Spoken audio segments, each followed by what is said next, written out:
I'm John Batchelor. Mary Kissel, the editorial board of the Wall Street Journal, continues with me. Mary is the host of OpinionJournal.com each day at 1 p.m. on WSJ.com, and we're very pleased to welcome again Jillian K. Melchior of the National Review Online, who's just returned from Asia. She's spent a lot of time in Asia over these last years, but she's gone to a particularly important piece of Asia. This is a puzzle. The puzzle starts with the uninhabited islands of the Senkakus. That's the name the Japanese and the Americans apply, and I will. The Senkaku Islands in the East China Sea. The East China Sea is a wonderland of resources and fishing. They're uninhabited islands. However, I learned, thanks to Jillian, she has a new piece up in the National Review Online, that this is fish heaven, especially fish with exotic names such as big Japanese eye, and shrimp is there as well. And the fishermen there are not only from Japan, they're also from Taiwan. One little island in Taiwan, Turtle Island. Jillian, a very good evening to you. I messed up the name of the fish, but I won't mess up the name of the island. What is it in Chinese? It's Guishan in Chinese, and it's Turtle Island. And it's named that because it literally looks like a turtle. You can see it from Taiwan's coast. And it looks just like a turtle. It's even got a little tail that waves with the current. 106 families. You spoke to one or more of the fishermen on the island, and they travel from Taiwan to the area around the Senkakus. That's their livelihood. It is. It's their way of life, and it's something that's really important to the identity of their village. They've got more than 200 years that their families have been doing it. The men start out when they're 15 years old, and they pass it on to their sons as a coming-of-age rite. A man I talked to has been a fisherman all his life. His family were fishermen, and he's afraid that his grandchildren are going to be the first in generations that won't be able to do it because they are caught in the middle of this giant geopolitical struggle. Now, Jillian, to date, how has it worked? Have the Japanese and the Chinese and the Taiwanese fishermen just kind of fished around each other, sort of strategically darting in and out? Do they have set places? How does this function today? It's been quite interesting. So with sea tensions ratcheting up a bit since 2009, that's been one thing that has also changed. So you've got Taiwanese fishing boats going in, Japanese who claim these islands saying you can't fish here, you have to pay a toll, or expelling them sometimes with water canyons.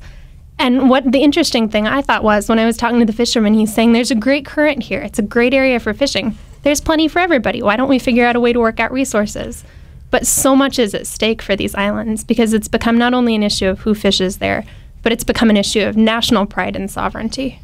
Yet it affects these small-town fishermen. It couldn't have gotten worse, but it just did. We have Taiwanese fishermen enjoying a legacy off the Senkaku Islands. Most recently, and it might have been while you were in Asia, Jillian, you saw that the People's Liberation Army declared the Senkakus a core interest. Core interest is the Chinese way of saying this is our territory and putting their foot down. We're not going to negotiate. I believe they've declared Taiwan a core interest as well. So we'd say that Turtle Island is a core interest of a core interest right now. Are the people you spoke to, the fishermen, are they aware of the threat, the scale of the threat? Not only Taiwan, but also the Senkakus are now under the same threat of a very powerful state. They sure are, and I think they really stand to lose everything. They stand to lose their livelihood. They even stand to lose their national identity. And what's so interesting about the way that China behaves toward Taiwan is it really puts them at a disadvantage. So China bullies other countries about recognizing Taiwan rather. And so Taiwan can't even have observer status in the United Nations. Palestine gets that. And so it's really excluded from any international process regarding these islands. If it ever went to arbitration, they wouldn't even have a chance to have their say. But Jillian, I thought that Taiwan had a pro-China president in Ma Ying-jeou. I mean, this is a guy that the Chinese Communist Party stopped the nasty rhetoric for, supported him in any way possible. So why can't Mr. Ma go to Beijing and say, hey guys, stop this? I think he's doing whatever he can right now. And the best approach for that is they don't want to directly confront the sovereignty issue about who owns this, because that's something that they're not going to reach agreement on. Instead, what they're trying to do, and what President Ma has been very effective, I think, in doing, is trying to find ways to work it out and share resources. So he put forth this East China Sea initiative. That's been ignored. However, they've managed to work out an agreement with Japan that kind of ratchets down tensions there so that the fishermen can still go out. So 2 out of 3 ain't bad, I guess, John. Let's push this a little bit because it's a wonderful way for Hollywood to tell a story. Simple little fishing village. My father's father fished here, and all of a sudden the warships show up. There are flights all the time by the PLA over the Senkakus. They've painted Japanese warcraft with targeting radar. They've sent warships, major warships, through the Okinawa prefecture, the waters of the Okinawa prefecture. The threat level from the PLA couldn't be higher. And I will just complicate this. Within these last days, China has said, issuing a white paper on their PLA stature, this is a multi-million-man army, that the troublemaker in East China Sea is the United States and Japan. The troublemaker. Now, Jillian, I understand you've just returned from a peaceful land, Taiwan. Who's the troublemaker in China, in Taiwan's opinion? Oh, absolutely China. And I think you see that with a lot of the nations in the region. They're very nervous about the way that China is acting because in any way that it can kind of change the status quo and mix things up right now, it's pushing to do so. You don't see that only in the East China Sea and only regarding Taiwan, but also regarding claims in the South China Sea. You even see China inching in on India. Right. They've incurred across in Ladakh. Mary, you were 6 years in Asia. You measured China a lot longer. In fact, I learned China through you, Mary. Is this something new that's going on with Xi Jinping, or did they try this when Hu Jintao came in? Are they just feeling their energy here as the new government or the new leadership illegitimate in Beijing? Is that why they're doing this? Well, that's in their heads, John. I can surmise, though, that they do this when they feel that they're able to. And so they have faced a very weak United States over the last 5 years.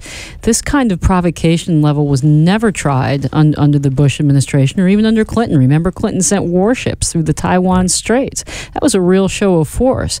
I think the interesting thing about the Senkaku Islands and why Jillian's piece is so important, and I would commend everybody to read it on National Review's website, is because the U.S. is bound by treaty to defend the Senkaku Islands, yet Japan, not so sure that we'd really step in. Jillian, does Taiwan think that we would defend them either? You know, they were very concerned about it, and that's something that I think has been interesting as I talk not only to fishermen but defense officials there. They're saying the United States is claiming that we're doing a giant pivot toward Asia. Yet look what's happening to the defense budget in the U.S. Are we really going to have the money and the troops to back this up if it gets nasty? And that's a valid question. Because you visited with fishermen and they're necessarily cautious, conservative people, that's something they do every day, do they think there'll come a time when they will not be able to pursue their livelihood? Are they looking for plan B? Do they have the government backing them up if we get to shooting status? I don't know if they have a plan B. I mean, when I was talking to them, their entire life and the life of everyone that they've known and the life of everyone that they've heard about in their ancestry has been this fishing ground. It's rotated between where they go out and fish and their home, which is entirely totally dependent on the fishing industry. If they lose that, I don't think they know what to do.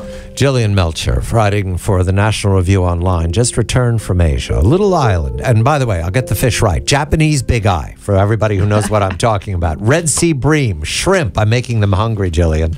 And scomber. Mary Kissel of the editorial board of the Wall Street Journal. Jillian Melchior of the National Review Online. Mary's every day at WSJ.com. An opinion journal at 1 p.m. East Coast time, Australia. I'm John Batchelor.